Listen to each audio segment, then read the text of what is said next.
Greetings, ladies and gentlemen, and welcome to the latest edition of Tales from Outer Space, where I take stories from across the internet and read them for your entertainment. This particular story is called The Family You Choose, written by Teller of Tall Tales. Rannan sat in the old metal bench, shivering, his clothes soaking and wet from the pouring rain. He gazed lamentably at the rain in the gutter, bound only by the pull of gravity. Suddenly, the rain stopped falling on his head. Confused, he looked up, seeing the black polymer of an umbrella's canopy. A human woman with shockingly red waist-length hair sat next to him, clad in a simple pilot's outfit. She smiled at him, holding out a take-out box and an eating utensil. Rannan slowly took the container, clumsily pulling it open with cold fingers. Fragrant steam rose from the pile of fried and sauced poultry, making Rannan's empty stomach gurgle with hunger. With a second thought, he reached into the container and pulled out a handful of poultry pieces before stuffing them in his mouth. He chewed just enough so that he wouldn't choke before swallowing, going back for more and more until the container was empty. Rannan looked down at the container in embarrassment, still hungry but not wanting to ask for more food. A stranger's kindness was not to be taken for granted. "Here, kid, eat up. Your face says it all." Rannan turned his head in surprise as the human woman pulled another container from a bag looped around her waist.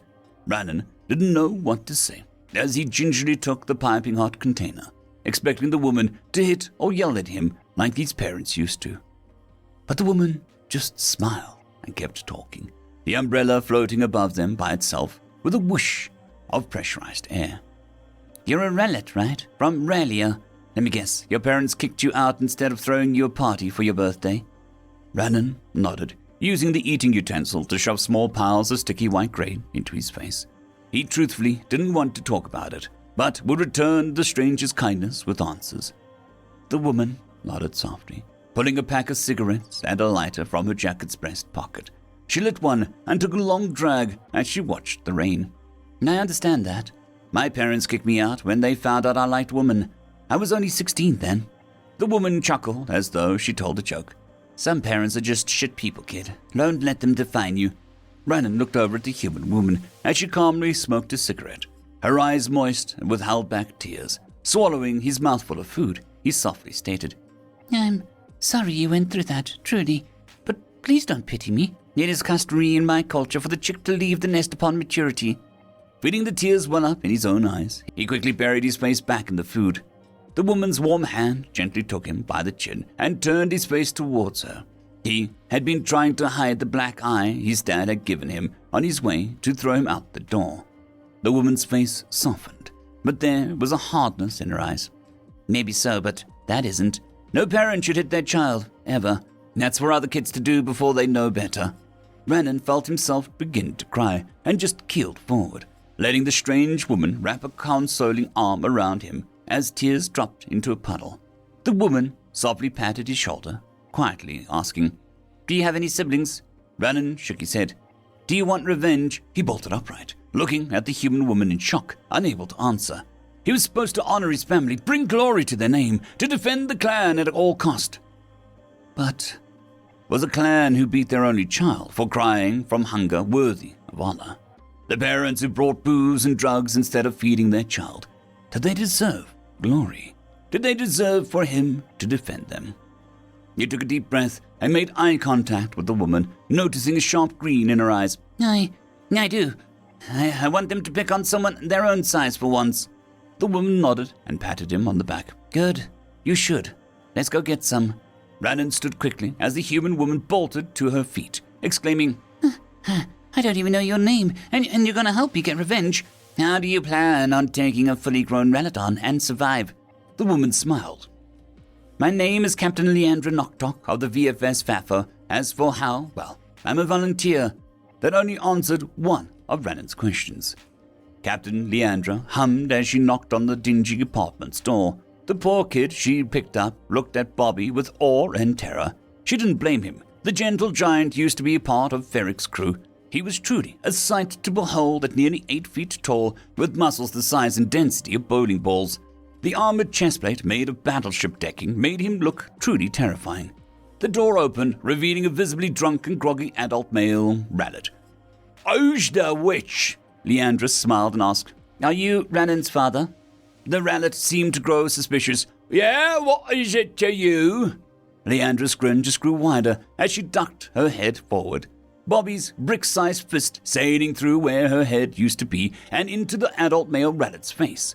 The heavy bipedal was launched backwards, taking the doorknob with them, before they smacked into the cinder block wall opposite the door, making the building shake before they slumped into a heap, its large, hog-like nose visibly broken and bleeding. Leandra straightened her back and looked at Bobby, confusion writ on her face. How fecking hard did you hit him, Bobby? Their bones can withstand 50 BMG point blank, and you probably just broke a dozen. The giant hefted a fist, bicep bulging. It was just a love tap, Captain. The sarcasm dripped from the giant's slow, thick words. Captain Leandra nodded, brow furrowed, as she stepped into the apartment. A rabbit woman lay slumped on the couch, her needle still in her arm as she snored. She hadn't even stirred as her husband was launched across the room. Leandra felt her heart sink. This was too much like home for her. Before she could cry for her siblings, she turned and strolled calmly out of the apartment, beckoning the two boys to follow her. Her face impassive, she calmly took out a cigarette and lit it on the elevator. Welcome to the volunteers, kid. 3 square meals a day are guaranteed. You put your due diligence in and you'll be paid accordingly. Tax-free, of course. We are a non-profit. Leandra stubbed a cigarette out as the mesh door to the elevator rattled open. She always liked giving those speeches. Captain Leandra gasped awake in the medbay, her bullet wounds in her gut and chest bandaged and healing. A rough 4-fingered hand held her left hand. A soft 5-finger one held her right. She raised her head, seeing the smiling hog-like face of Rannon as he put a finger to his lips before smiling around his one intact tusk. The other snapped off at about the midpoint. She remembered now. The refugee drawing the gun just as the relief shuttle doors were opened. How the rounds burnt as they ripped through her. Then, how Rannon stepped in front of her, the gunman firing at Rannon's vulnerable face, managing to take off half a tusk before the gun jammed and Rannon's fist closed around their head. She had to admit, she felt kind of bad for the gunman after Rannon dragged him across the bay by his face. She smiled and gently caressed the cheek of the man she proudly called her adopted son. Good job not crushing his head, he smiled. He wished that I did after Helga got a hold of him. Leandra smiled at a dark-haired, heavy sleeper of a wife. Her knuckles were bruised and swollen. Do I want to know what she did to that poor bastard? Rannon sincerely shook his head. I've never seen her that pissed before, and I think that guy's going to be pissing blood for a week. Leandra nodded and gently ruffled her wife's short, dark brown hair. She joked softly. I married a Yandera, didn't I? Helga grumbled her agreeance and scrunched her face into her blankets on the Leandra's legs before bolting upright. You're alive! Oh my goodness, never do that to me again. I broke 2 of Bobby's fingers when he tried to pull me off that guy. Rannon looked at his other mother with concern. Leandra just smiled and laughed softly before becoming playfully stern. You apologized, right? Helga's head bobbed rapidly. Yep, cooked him 50 pounds of turkey legs the way he likes them. I bet he enjoyed that. Rannon nodded, seeming to stare off into the distance. That man consumes poultry at an unholy pace. It was all gone in less than 15 minutes. Both women looked at him with apologies written across their faces. They both knew the terror that came with watching the 4-foot-tall pile of turkey legs disappear into one man's stomach. Rannon simply stared off into space. Where the feck does Bobby put all? End of story.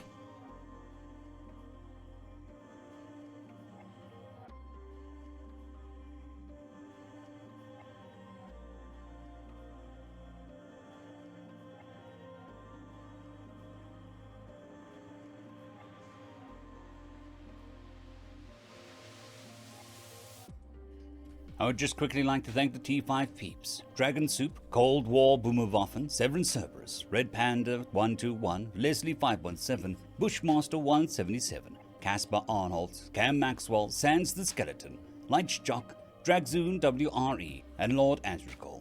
Thank you very much.